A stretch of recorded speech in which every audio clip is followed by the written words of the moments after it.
প্রথম এপ্রিল থেকেই pan card বানাতে বড় ধাক্কা। শুধু আধার নয়, লাগবে একগুচ্ছ নতুন ডকুমেন্ট। এতদিন শুধুমাত্র প্যান কার্ড বানাতে আধার কার্ড থাকলেই অনেক ক্ষেত্রে কাজ হয়ে যেত, কিন্তু এবার সেই সহজ পথ বন্ধ হতে চলেছে। নতুন নিয়ম অনুযায়ী 31 মার্চ 2026-এর পর থেকে প্যান কার্ডের জন্য আবেদন করতে গেলে শুধু আধার কার্ড আর যথেষ্ট নয়।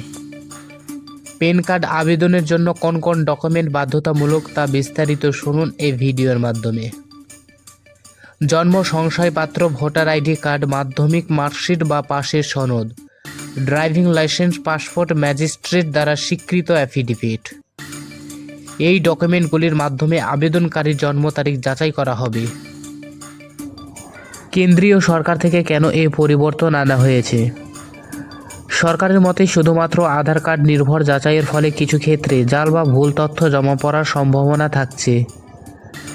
তাই জন্ম তারিখ প্রমাণের জন্য অতিরিক্ত ডকুমেন্ট বাধ্যতামূলক করা হচ্ছে, যাতে পুরো প্রক্রিয়াটি আরও নির্ভুল ও নিরাপদ হয়।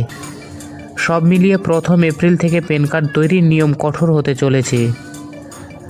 তাই যারা এখনও আবেদন করেননি তাদের জন্য এখনও সেরা সময়।